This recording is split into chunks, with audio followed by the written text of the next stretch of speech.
March attack had failed. The April attack had failed. By May the 1st, 1918, Germany's situation was already becoming dangerous. Hindenburg and Ludendorff had thrown the whole available strength of the German army against the British. Everything that Germany possessed had been flung in. The British had lost 240,000 men in 40 days. The French, coming to their aid, had lost over 100,000. But the Germans themselves had lost nearly 350,000 men. Germany's failure went deeper than the great loss of men, tragic as this was for her war-weary people and soldiers. She had also lost the 40 days, and time was more precious to her now than ever before. Field Marshal Hindenburg expressed the German problem. We had a new enemy, economically the most powerful in the world. An enemy possessing everything required for the hostile operations, reviving the hopes of all our foes and saving them from collapse, while preparing mighty forces. It was the United States of America, and her advent was perilously near. Would she appear in time to snatch the victor's laurels from our brows? That and that only was the decisive question. Nearly 13 months had passed since America had entered the war. During those months, her allies had each endured their severest ordeals. Russia had fallen. France had sunk to her lowest depths of weariness. Italy had trembled on the edge of catastrophe. Britain had faced defeat by starvation at the hands of the U-boats. Yet in their darkest hours, the Allies had drawn hope from one thought: the Americans would be coming. Someday, sooner or later. As the weeks turned into months, and the months completed a year, the sour truth emerged that it would be later.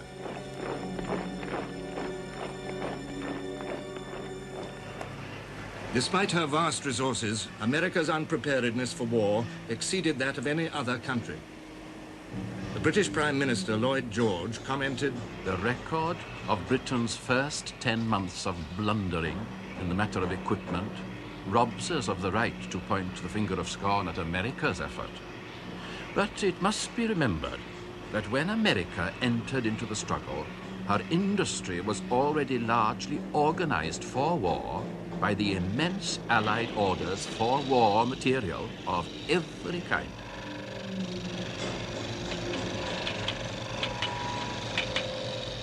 Delay followed delay. Delay in production, delay in organization, delay even in clothing America's new army, all adding up to the worst delay of all, the delay in arriving on the field of battle. As the British awaited the first great German onslaught in March, the historian F.S. Oliver remarked, "It's a question of holding out until the Americans come in." Until the Americans come in. God damn them, are they ever coming in with all their boastful, vainglorious talk? The March battles were fought without benefit of American support. So were the battles of April. Now it was May. On the 2nd, Oliver was asking, when is it reasonable to think that the Americans will be able to put in that immense army of 3 millions, fully equipped, each man with a hair mattress, a hot water bottle, a gramophone, and a medicine chest, which they tell us will get to Berlin and cook the goose of the Kaiser? When? If it came next year, it might produce the desired military results. But is there the slightest reason to imagine that it will come next year, or the year after, or even the year after that? From a purely military point of view, I don't see victory approaching. American energy was enormous. American enthusiasm for the war was undoubted. All the ebullience of a youthful nation poured into this effort.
On May the 1st, 1918, there were only 400,000 Americans in France.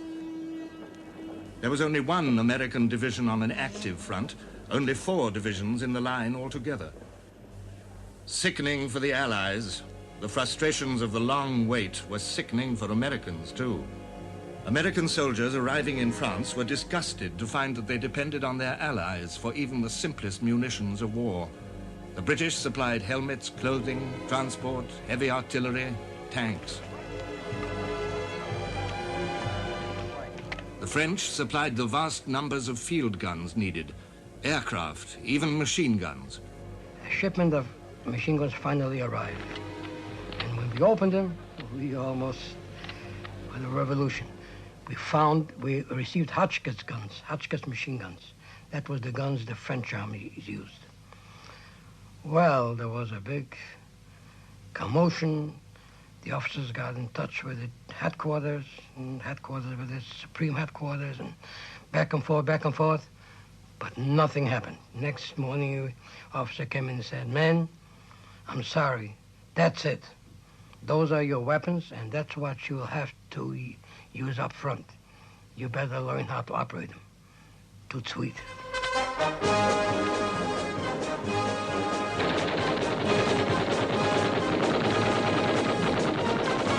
Training, drilling, marching, practicing, more training, still more training.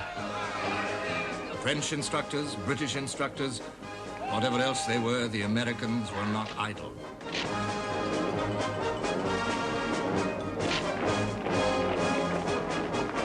And so we were trained, and we were trained right down to the bone. We awaited the call. We were no jingos, or we were no screamers around for this or that, but we were trained for war. That was our profession, the regular Marines. And we didn't like the waiting behind the line. We practically broke open a bottle of champagne when the word came that we were to move the next 48 hours somewhere. We didn't care where. We'd had enough of this business of play acting. We wanted to get somewhere where we could do some damage and get done, get back home. The first weeks of May passed quietly on the Western Front, but it was a spurious calm. While the Americans completed their training and organization and absorbed over 200,000 newcomers in France, the Allies licked their wounds. Every British division was below strength. 10 out of 40 were so weakened that they were described as exhausted and scheduled to be broken up. Reinforcements consisted mostly of boys of 18 and a half, or wounded men returning to the ranks. Old soldiers found it an ugly task to prepare boys fresh from school or apprenticeship for the hardest battlefields ever known. When they came to us, they were weedy, sallow, skinny, frightened children, refuse of our industrial system as it was in those days. And they were in very poor condition because of wartime shortages of food. But after 6 months of good food, fresh air, and physical exercise, they changed so that their mothers wouldn't have recognized them. We weighed and measured them, and they put on an average of 1 stone in weight and 1 inch in height. Frenchmen found it difficult to sympathize with British manpower problems. France herself had sacrificed steadily throughout the war the best of her manhood. By April 1918, she was already calling on the conscripts of 1919 to avoid breaking up divisions. The Allied Commander-in-Chief, General Foch, protested to Field Marshal Haig. Foch is very anxious that no divisions should be reduced. He's sure that out of the 1,400,000 men wearing khaki in England, 100,000 could be obtained to fill out our divisions sufficiently to hold a quiet part of the front and release French divisions for the General Reserve. The French Prime Minister took the matter up officially with the British government. Reluctantly, Lloyd George released more men to fill the wasted ranks.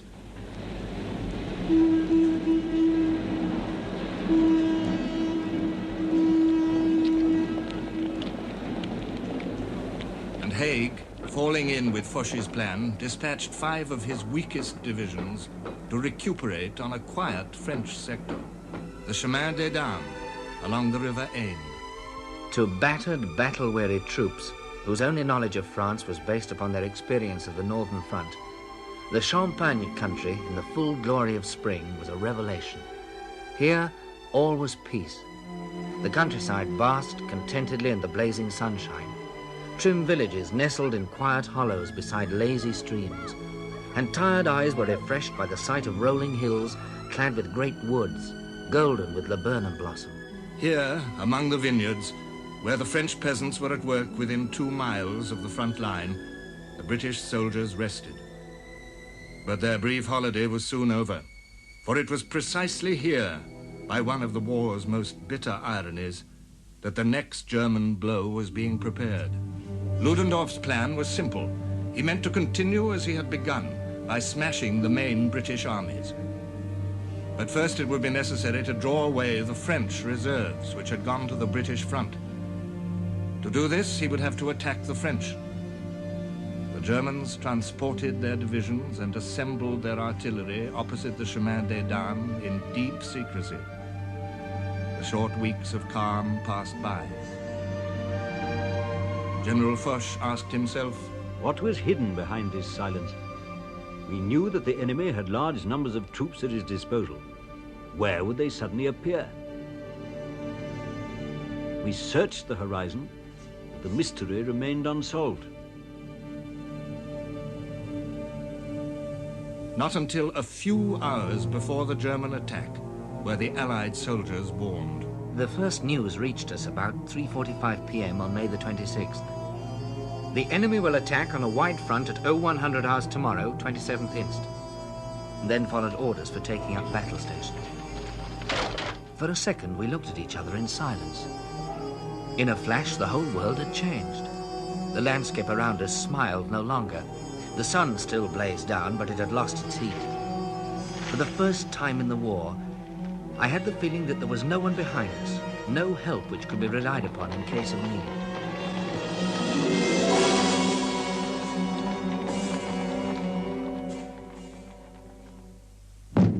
The blow fell at 1 a.m. on May the 27th. The weak British divisions were right in its path. In overwhelming strength, the Germans swept across the Chemin des Dames ridge and over the Aisne. By evening, they had advanced 10 miles. Nothing like it had ever been seen on the Western Front.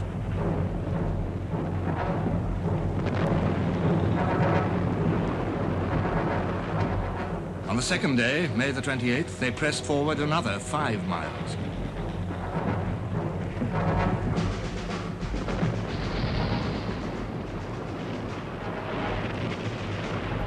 But on this day, further to the west, an omen of a different kind appeared.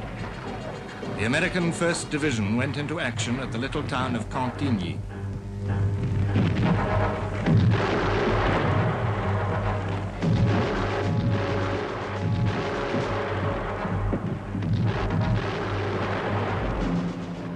Watching through binoculars, and they had a creeping barrage that was slowly creeping towards the town of Cantigny, which was situated on high ground. I could see some of the waves of American soldiers as they went forward.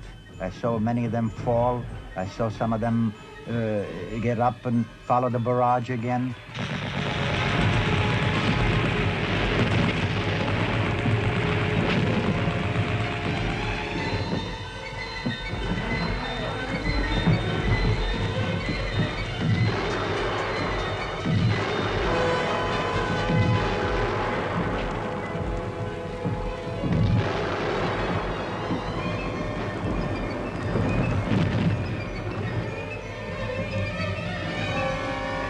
The Americans took Cantigny, their first victory of the war.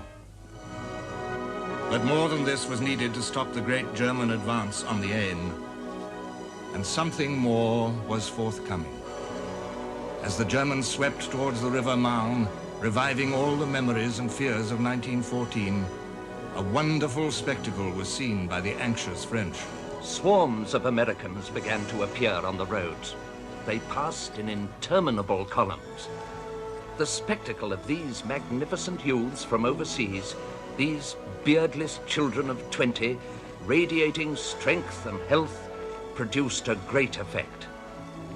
They contrasted strikingly with our regiments in their faded uniforms, wasted by so many years of war, whose members, thin, their sunken eyes shining with a dull fire, were no more than bundles of nerves held together by a will to heroism and sacrifice. We all had the impression that we were about to see a wonderful operation of transfusion of blood. It was June the 1st when the Americans entered this fight near Chateau Thierry, another name from the past, a landmark of 1914.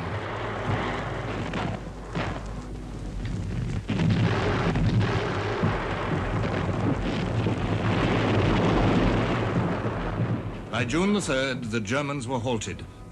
They were 56 miles from Paris. At every level, a dangerous mood displayed itself. French peasants spat on the remnants of British units retreating from the Aisne. The British retorted bitterly. At this period, the conviction was growing among the rank and file that we were fighting on the wrong side. A conviction I'd heard expressed many times since 1917, but never before with such feeling. Sharp words were exchanged when the Allied leaders met at Versailles on June the 2nd. Now it was the turn of the French generals to find themselves under the cloud of defeat, as the British had been in March and April. Even the prestige of General Foch was shaken. Foch rounded upon the British Prime Minister, Mr. Lloyd George, with new demands that the British army should be brought up to strength. The argument raged for 2 hours. The French insisted on sending an expert to investigate British manpower. Lloyd George had to agree. Yet the British and French were united on one subject. America must send more men and send them fast.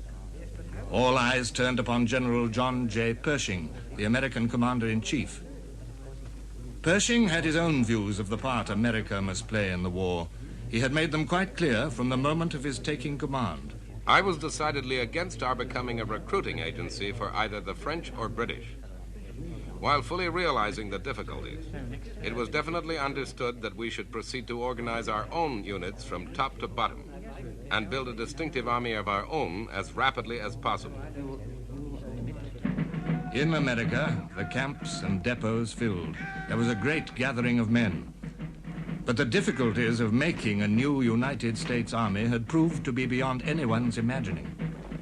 It was unthinkable that the young, proud American nation should consent to send her soldiers to fight under other flags.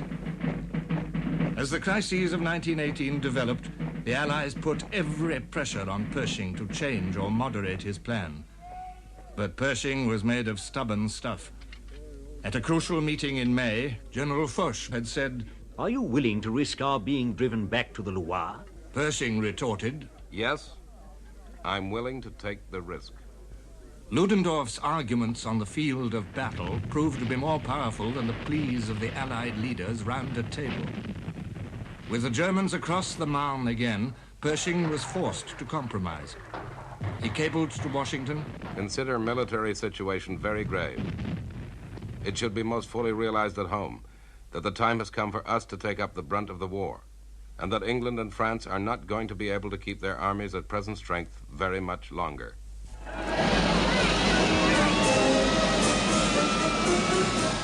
Pershing agreed that 250,000 Americans should be brought to France in June, and another 250,000 in July. He agreed that absolute priority should be given to infantry, without supporting arms, trained or untrained, just men. Britain would find the shipping. 56% of these men were carried in British ships. A blood transfusion on a scale never dreamt of now began.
Pershing gained 1 point. The Americans were, after all, fighting in divisions under their own command. And while the Allied leaders wrangled, American soldiers entered their grimmest experience so far. On June the 6th, the American 2nd Division, half of it Marines, attacked at Belleau Wood. We got into the edge of the woods, and we dug in, and we took position there. But the difficulty with Belleau Wood was you never knew where the front was. Little groups of men, of Americans, little groups of Germans got together to fight each other. And while you were fighting in one direction, all of a sudden, without any warning, you would find that there were some Germans to the rear of you, and they had to be mopped up. Clean up, mop up, and move ahead, move ahead.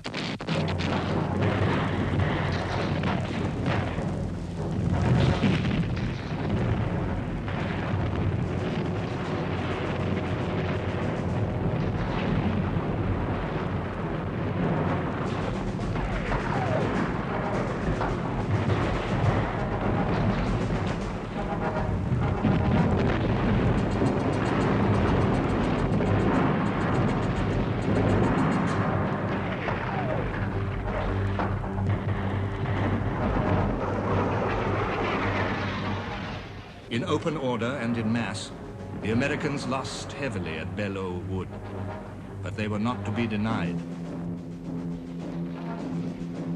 As their first wounded came back, khaki figures among the blue of the Frenchmen, a French nurse said to one of them, "Surely you're an American." He replied, "No, ma'am, I'm a Marine."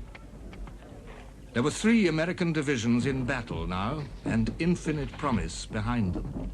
But still it was German plans which would decide where and how the next battle would be fought. It was not an easy decision. A German commander wrote, "Our casualties were increasing alarmingly. Ammunition was running short, and the problem of supply became more and more difficult. It became all too clear that action so stubbornly contested would never enable us to capture Paris. In truth, the brilliant offensive had petered out." What should the Germans do? Ludendorff, planner and organizer of their great offensives, was in a cruel dilemma. His main intention was still to attack the British front, but meanwhile there was the temptation of repeating a crushing blow against the French army. Ludendorff became entangled in his own web. He temporized. The temptation was too strong. He decided to attack the French again. The first day's advance, on June the 9th, was 6 miles deep, and the Germans took 8,000 prisoners. The next day, they advanced another 2 miles.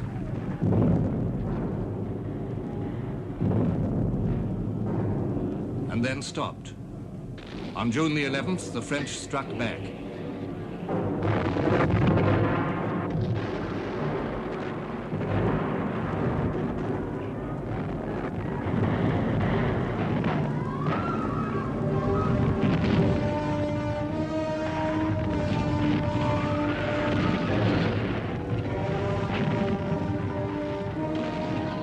Two American divisions formed the spearhead of their attack, supported by nearly 150 tanks and by low-flying aircraft.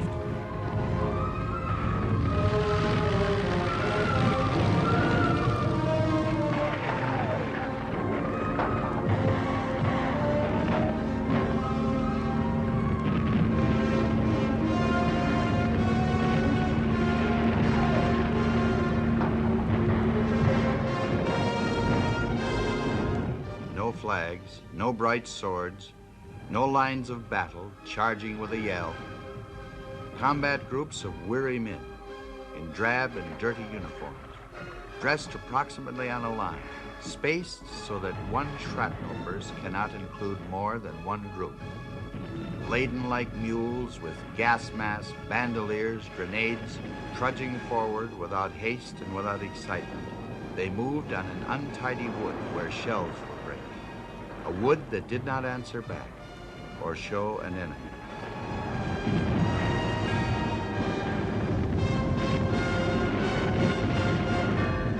The French attack did not go far, but it did its work. The Germans were halted. and Ludendorff surveyed the results of another precious month that had gone by without producing victory. At the moment, there might be 20 American divisions in France in all, more than I had believed possible. And not only had our march superiority in the numbers of divisions been cancelled, but even the difference in gross numbers was now to our disadvantage. It was for this reason that America became the deciding factor in the war.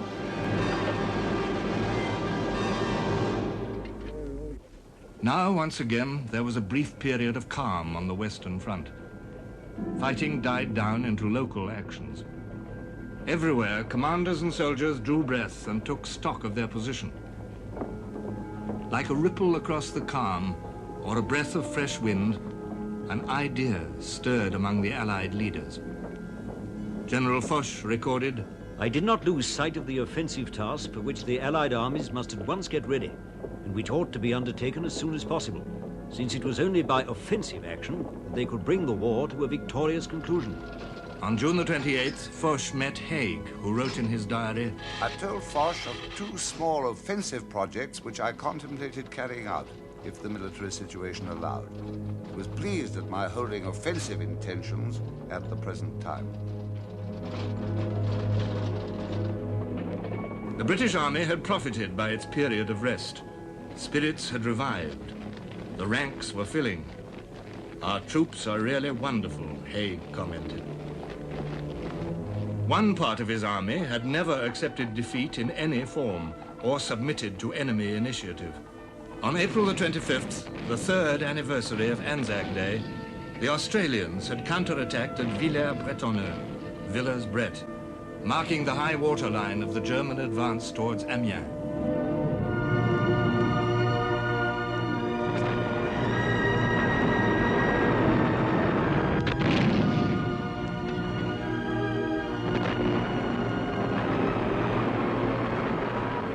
All through May and June, the Australian front was fluid and active.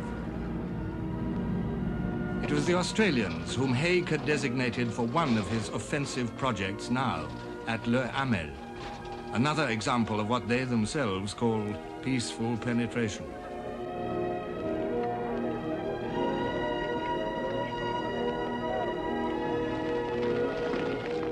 And with the Australians, there would be men of the American 33rd Division. Haig had a high opinion of the Americans, who had paraded for his inspection only a few days before. I was much impressed. They're a fine body of men, keen, active, and athletic looking. The date selected for the Le Hamel project was appropriate. July the 4th, Independence Day. But at the last moment, there was an unexpected snag. General Pershing was appalled to find that his soldiers, whom he considered to be untrained, had been given definite tasks in the Australian battle plan. Pershing announced that the Americans must be withdrawn. Haig had to agree and informed his army commander, Rawlinson, who passed on the news to the Australian commander, General Monash. Monash at once demanded to see Rawlinson. It was a meeting full of tense situations. I well knew that the withdrawal of those Americans would result in untold confusion and in dangerous gaps in our line of battle. So I resolved to take a firm stand and press my views as strongly as I dared. In effect, Monash told Rawlinson, no Americans, no battle. Rawlinson spoke again to Haig, who gave his authority to use American troops. Monash remarked, "It appeared to me at the time that great issues had hung for an hour or so upon the chances of my being able to carry my point." Great issues had hung indeed. The battle that followed was a model for the whole war. It was all over in an hour and a half.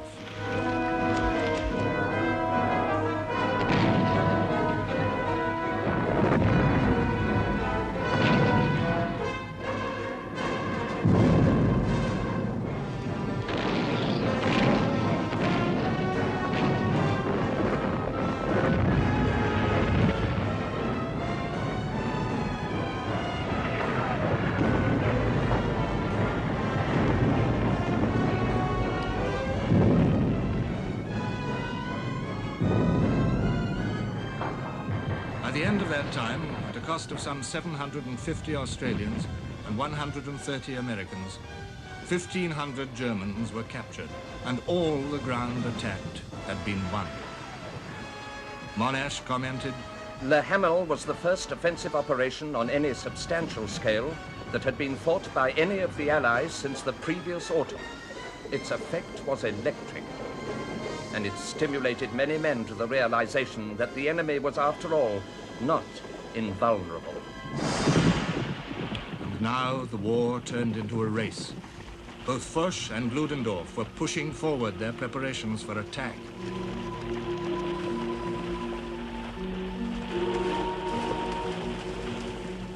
For the Germans, it was a matter, in Ludendorff's words, of striking one more blow that should make the enemy ready for peace.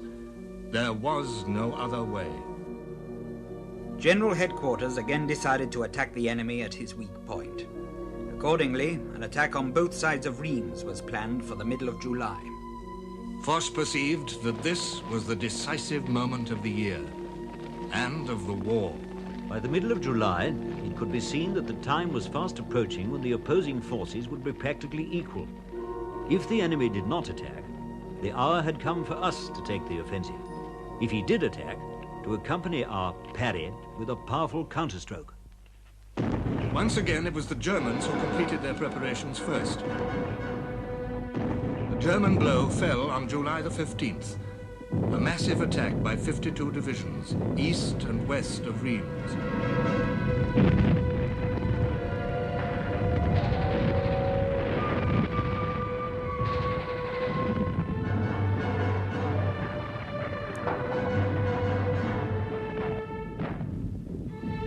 Against them, Foch deployed a truly allied army, French, British, Italians, and Americans. The western attack fell upon the Italians and had considerable success.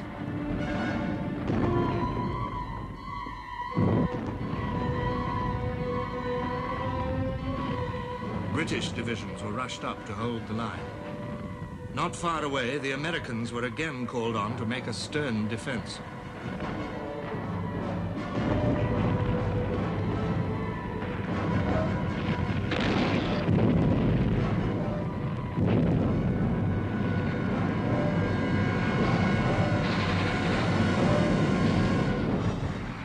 The eastern attack failed completely. Here, the French had deliberately withdrawn from their forward zone, saving their strength for the counter-offensive. A German officer wrote, I have lived through the most disheartening day of the whole war. This wilderness of chalk is not very big, but it seems endless when one gets held up in it. And we are held up. Our guns bombarded empty trenches. Our gas shells gassed empty artillery positions. Only in little hidden folds of the ground, sparsely distributed, lay machine gun posts, like lice in the seams and folds of a garment, to give the attacking force a warm reception. After uninterrupted fighting from 5 o'clock in the morning until the night, we only succeeded in advancing about 3 kilometers.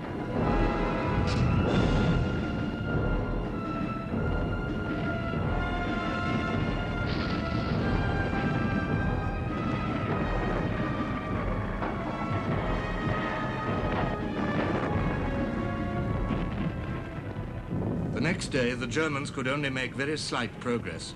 The day after, none at all. The same man wrote, I know that we have finished. My thoughts oppress me. Everything seems to be at a standstill.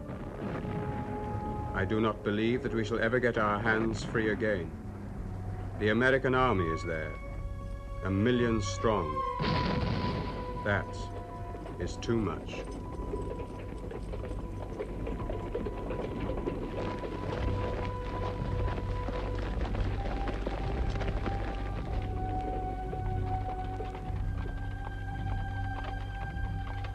The Second Battle of the Marne, like the first, marked a moment of equilibrium. Now Foch, like Joffre before him, knew that his hour had come. He greeted it with stern satisfaction. On July 17th, the Germans had been reduced to impotence. On the 18th, The guns of the Allies were in turn to make their thunder heard at the time and place which had been fixed upon. Once again, as in 1914, all the war, all its potential, all its hopes and fears and deceitful promises were centered on the River Marne. The wheel had come full circle.